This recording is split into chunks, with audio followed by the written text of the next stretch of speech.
Hi everyone, it's Laurie. I hope this video finds you all well, wherever you are in the world, that it's a good day. I hope you're happy and healthy as much as can be, right? As much as any of us can be. If you are in the Northern Hemisphere, you are definitely hot. I think everywhere in the Northern Hemisphere is super hot right now. It is very hot where I am. It's also a flyover day. We're having a lot of airplanes flying over. So I closed the window to try to cut down on that noise, and which means it's really hot in my room now. And I turned the fan off just to try to cut down on some of the background sound on the video, but I think I might end up having to turn it back on again because it's quickly getting very warm in this room. I don't know if I'll make it through the whole video. We'll see. So my topic for today is out of bounds decks. And I really started thinking about this after the Tarot-thon at the end of July. Mel in Australia, who is Melissa Salvaggio, When My Soul Whispers, here on YouTube. I'll try to include her link below. I'll try to include all the links for whatever I mention in the video, hopefully. She did a presentation during the Tarot-thon about the kinds of things that she has learned in collecting tarot decks and oracle decks. She's a very, very big collector. Her collection is so beautiful. And one of the things that Mel mentioned towards the beginning of the chat was that some of her decks people could freely touch, you know, like her children or spouse, friends, whatever. But then some of them were out of bounds. She did not want anybody to touch them, you know, except herself. And everyone in the room went kind of crazy. I was able to be in the room live for that particular chat. It was fantastic, and everybody immediately just lit up the chat wanting to know what were her out-of-bounds decks. And it got me thinking about that. In fact, the whole Tarot-thon got me thinking so much that I did end up pulling all my decks off my shelf, reorganizing them. And that includes making a shelf that is kind of for my more collectible decks. I'm going to try to pop a picture of that in right now. If I did it right, you can see that smack there in the middle of this photo are my Baba Studios decks. I've got Bohemian Gothic, Tarot Prague, and the Victorian Romantic. All three of those decks are very collectible for me. That's why they're, you know, on that shelf. They were expensive for me. I think for most people, but certainly for me, they were expensive. And they're special. They're really treasured decks for me. I love them a lot. They're all still in print. So for that reason, I did not include them in this video because they're still, you know, they're still readily available. If something happened at this point, right now, as of this date, I could still replace all three of them if I had to. So that was kind of part of my qualifications. I'll talk about that, I think, before I start showing them. But I'm not including those Baba Studios decks in this. And I did end up needing to get qualifications kind of for what I would consider an out-of-bounds deck, because when I first saw the chat and I began thinking, I really don't have any decks that I don't let other people touch. So that's just not the kind of person that I am. I have almost nothing that I wouldn't let somebody else touch or look at or read or borrow. There's almost nothing really that's kind of out of bounds in that way for me. And it is partly, I think, maybe a tiny little bit of a boundary issue for me, that I don't tend to have a lot of personal things. But I think for me, it's also just not the way I roll. I'm really not a person who's attached to things, you know, more than to people. And so I just kind of don't, yeah, that's just not the way my mind works. We're all very different, aren't we? But I did say to myself, okay, Laurie, but there are decks that when somebody does want to look at them or touch them or use them, you cringe a tiny little bit inside. And there really are. Even if the person is, you know, like it's my daughter Grace, who's really super good with handling decks, I still have that little tiny cringe, like, ooh, don't drop it, don't bend it, don't spill anything on it. And so I thought, okay, great, there's my way in. Those could be, I could consider my out of bounds decks. And so the first one you can see here in front of you is the Pagan Otherworlds. This was the very first expensive deck that I bought. when I started collecting tarot. And I am very grateful for knowing not to break this seal. I learned that trick from various people on the internet who instead open the box from the bottom, which is what I do. It's not as easy to do that, obviously, but it keeps the seal intact. One of the Pagan Otherworlds is now out of print. It just went out of print. And that's one of the criteria that I set for myself when I was thinking about what my collectible, highly collectible decks or out of bounds decks would be. Now, the other thing though that made this an out of bounds deck for me before I even put them on a collectible shelf, and certainly before it went out of print, was the fact that it's just such a delicious deck. The cardstock is so perfect. It's light, it's flexible, it's not thick. This is not a thick deck like some other decks are. It's quite slim, but the cardstock is so bouncy and so flexible that even riffle shuffling, this bounces back beautifully and slides beautifully. And it reminds me very much of the cardstock from Baba Studios. It has my favorite cardstock in the whole world. And I hope this is focusing. I can't exactly tell from the angle. Each of these cards looks like a painting in a museum. And when I hold this deck, I feel like I'm holding a whole museum of paintings. So I actually struggled a lot to read this deck, as I think many of us did. I had it for quite a while before I really connected with it. June of last year, 2017, I co-hosted a Instagram challenge which used this deck for the whole month. And frankly, that helped me tremendously. To be able to read with the deck, bond with the deck, feel like it could speak to me. And I didn't have any problems after that. The guidebook is wonderful for the deck. It has a very, no, that was right side up. It has a very nurturing feel, which helps to balance the deck, which can have a bit of a rugged, cold earth sort of feel about it. And I think it adds a bit of emotion to the readings that may be absent from the artwork alone. Anyway, great little deck. So my second out of bounds deck is the Aquarian Tarot. And so the box is still in very nice shape. I got this used on eBay and I didn't pay much for it. One of the problems that I have with this box is that the bottom one or two cards constantly were sticking. And so I ended up putting in my own little lift tab in the bottom of the box, which is sort of defacing the box, but I'm not going to get rid of this deck, so, and that way I can pull on it and get those last few cards out of the bottom, instead of having to turn it over and kind of try to shake them out or hit them out, which I was afraid was going to damage the deck.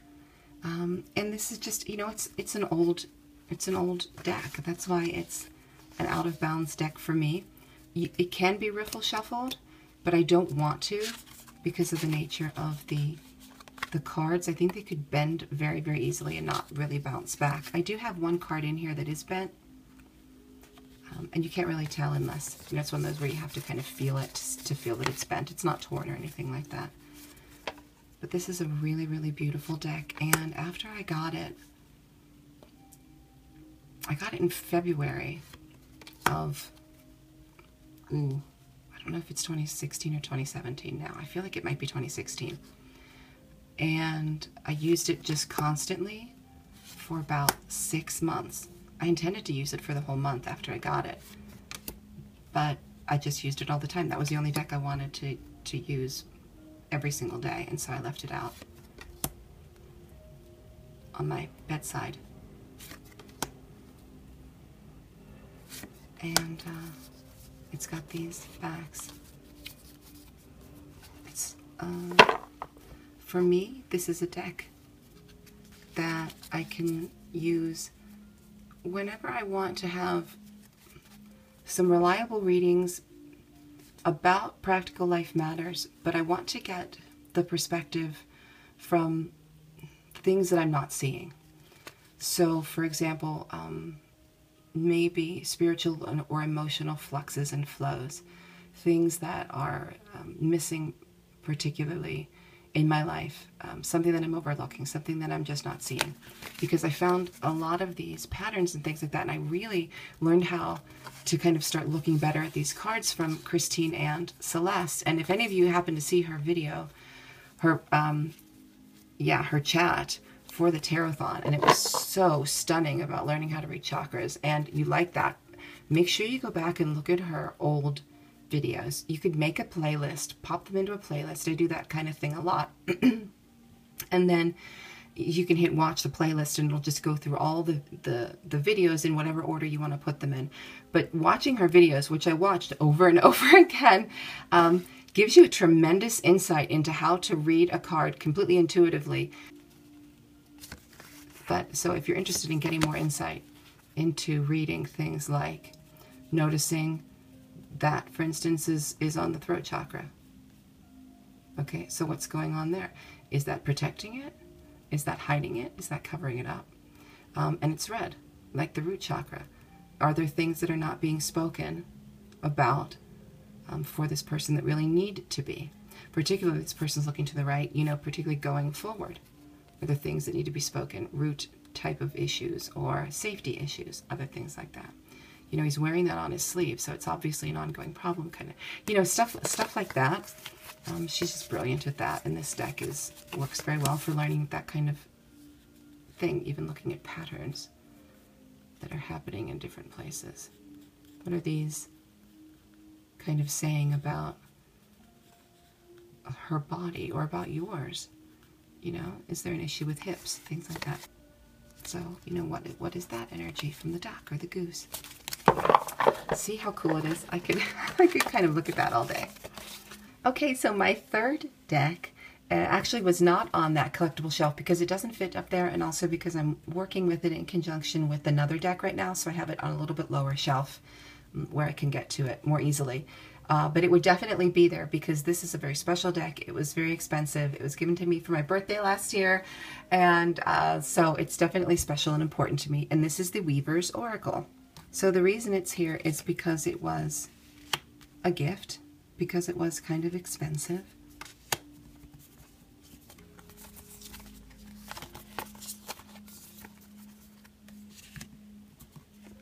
And just because it's an absolutely precious deck. And I don't mean precious as in adorable, I mean precious as in valuable and priceless. And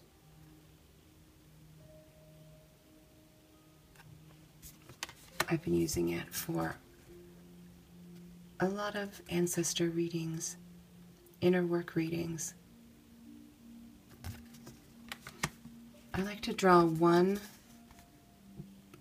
card from a kind of a guide deck, and I use this one a lot. And I set the card out for 2 weeks, and I'll often journal about it, and then I'll read any information on that particular card. Sometimes I'll do path working with the card to try to learn the lesson, and then I'll journal about that as well. Absolutely beautiful, amazing. What a gift. This is just a beautiful, beautiful deck. My fourth Out of Bounds deck is the Golden Tarot by US Games. The reason this one is on my collectible or Out of Bounds shelf, it was not an expensive deck. I bought it used. I think it was maybe the second deck I ever bought, or the third deck. Very close. I bought it used from Amazon Marketplace, and it was $8, and that included shipping, so I didn't pay a lot for it. And in fact, the box, it does not stay on, and so I have to keep a gum band. I'm sorry, that's gum band is local from where I live. This is a rubber band. That's local slang. I have to keep a rubber band on it because if it tips over, all the cards go everywhere. I didn't know if I was going to like it. I didn't want to invest a lot of money in it. The reason it's on my collectible shelf is because it happens to be a first edition of this deck, because they were made with different cardstock. So apparently the deck now is being made with a very, very shiny cardstock, and this just is not. I did a comparison for someone one time who wanted to see the difference, and this cardstock is exactly as shiny as the Centennial deck, the one with the borders. Not without the borders, the one with the borders. It's the same cardstock. This is gilded. What I think the most about the deck is the guidebook, because in it, the artist, Kat Black, she really cared about this deck, and she cared about every single image she used. She took images from great pieces of art, and you'll recognize the artists for many of these illustrations, but they're not necessarily well-known works of art, but they may be sister works of art to the more well-known work of art. So, you know, it's something that was done by Raphael, but it's in a church, a little old church in Italy somewhere, hanging on the wall.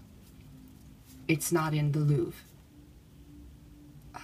And so she took a lot of lesser-known great masters' paintings and cropped them in. And then in the book, she tells you where every single little bit and piece came from. So she charts, you know, she shares with you the provenance of every item. And so you can even go and look it up and see under what, you know, in what context did this person appear in the original painting, if you can find the original painting online or in a book, for example. And I love that somebody put that much effort into a deck and cared so much. To me, that really creates a different vibe. And even if I don't particularly vibe with the artwork, although I do love museum piece artwork, and I mean, I have a great appreciation for that. I'm not artistic, but I like to look at it. You know, I'm not a huge fan of, say, the Pope there. Nevertheless, I like the vibe. I like these cards, kind of churchy and remembering back to ritual and liturgy and things like that. And so it always makes me think, particularly they're Christmassy, I think because of the colors as well. Okay, so the fifth deck on my list it's called the Mysteries of Mary Tarot. And I only got this deck about a week ago. It's definitely my newest deck. I am still thinking of doing a walkthrough. I was going to do an unboxing. I decided not to do the unboxing because the deck ended up being very personal feeling for me. And so I kind of just didn't want to share an unboxing and my initial thoughts and things like that. I wanted to wait a bit and share more when I've had a bit more time to work with it. So that's what I'm going to end up doing. I'll do a little walkthrough and maybe I'll talk about it. It is currently out of print, but the artist is going to be bringing them back in print. I don't think next year, but potentially, you know, maybe one of the years after that. She's currently working on the Black Madonna Tarot, and I think that's coming out in 2019. I can't wait for that. That's going to be great. Anyway, so the reason that this is here is because now, yeah, it's out of print. Also because it's just got a lot of personal meaning for me, and it's very special. And the cardstock it's good cardstock, but it does feel a little delicate to me. A little, like it could be a little bendy or sensitive, or like it could crease quite easily if shuffled wrong. So that's the reason for me it's an out of bounds deck, because otherwise I'd certainly love to share all these, you know, amazing images with anyone. But I think perhaps only if I had a second deck. And then one could be for, you know, people to touch, and one could be for me. So for now, I only have the one, so it's an out of bounds deck. And so the last deck that's on my list of out of bounds is the Aura Soma Tarot from Pamela Matthews. And I was really, really lucky to have found out about Aura Soma and starting to read about it and things like that fairly early on in my tarot journey. I didn't have the deck for I think a couple of years. I just began by reading used books. That was basically it. I've actually got all my used books up here. I will try to take a picture and pop it in here. I bought the Aura Soma source book used, The Miracle of Color Healing, Healing with Color, Aura Soma, and Aura Soma Healing Through Color, Plant, and Crystal Energy. That one's by Irene Dalachow and Mike Booth, and I think that's the first book I got, and I think actually it might be my favorite.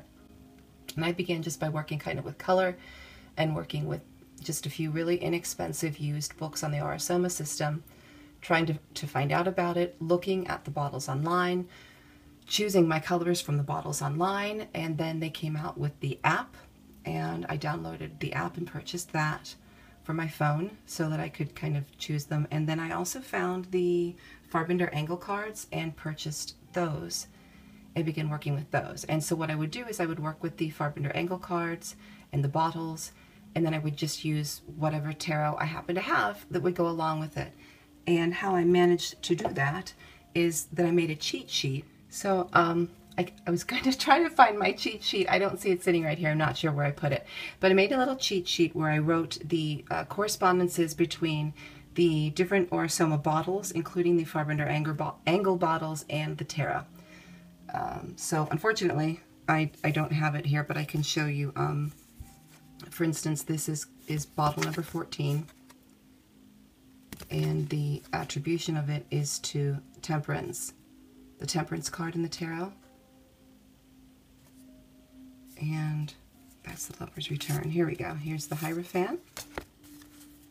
Card number 5, that's bottle number 5,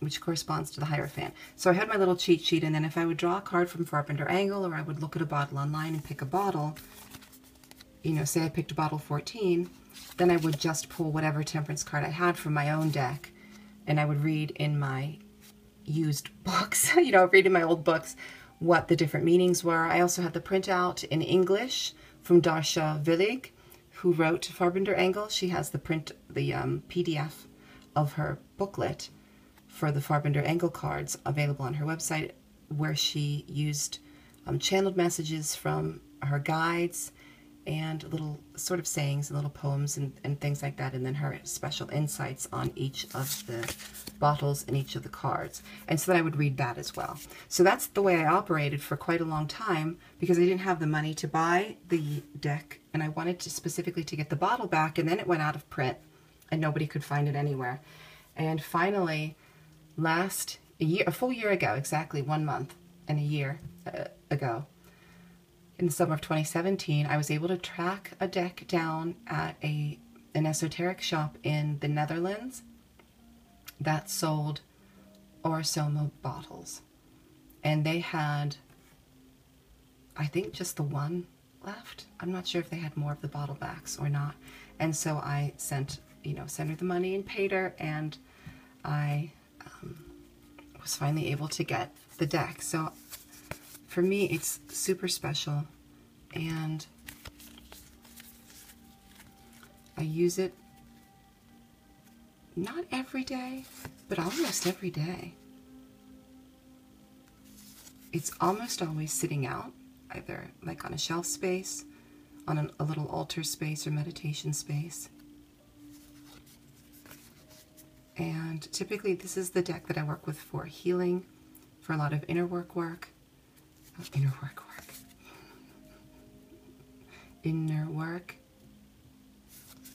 It's very rare because it was so hard for me to track down, and because it's so rare, it's really just special and very evocative and symbolic. There's so much in each card. And so when I bought this, I also went ahead and ordered the guidebook, the full color guidebook that goes with this from the artist Pamela Matthews herself. And it was expensive. The guidebook, I think, is about $40 US, and then shipping. But it wasn't cheap, but it's very helpful because it tells you that specifically all the information about each card. So in addition to all the other things that I'm using, all my other resources and books and my printouts and all the different things that I'm using as I work with an individual card or do some kind of specific focused inner work, I also like to have that book. Sorry about the barking, I'm just going to keep going. So I like to, to give me the specifics of each and every little thing that's happening in here. Okay, at number 74, you can see that's the Five of Pentacles card. And that's the bottle for it. So for instance, if I had picked this bottle, say looking on the internet, and I was just going to look and see which bottle really speaks to me right now, or feels like Oh, darn, I'm sorry about the barking. You know, if I look and I think, oh, this bottle really kind of, I can feel it in my gut. These are the colors I need. This is the kind of energy that I need to work with right now. And I see that's bottle number 74, and it's keyed to the Five of Pentacles. I might just pull out a Five of Pentacles from any deck that I'm working with and be able to use that alongside, you know, the Farbinder Angle, or just my books, just maybe swatches of color. Not, you know, or just a printout, or even just the bottle itself, looking at it on my phone, or looking at it as a wallpaper, you know, for the back of the computer, the laptop, or whatever, the lock screen on your phone. Or using the app online. Once I got the app online, that was fantastic. I love that because you can shake it and it kind of gives an effect like the bubbles are swirling around. They don't actually mix the way they do in you know, in real life, but it gives the effect of the bubbles mixing, and then they settle. So you can kind of turn your phone and the bubbles settle and think it's just adorable. I think I've talked about the app before. Okay, so that's it. Thank you very much for watching, and I will see you next time.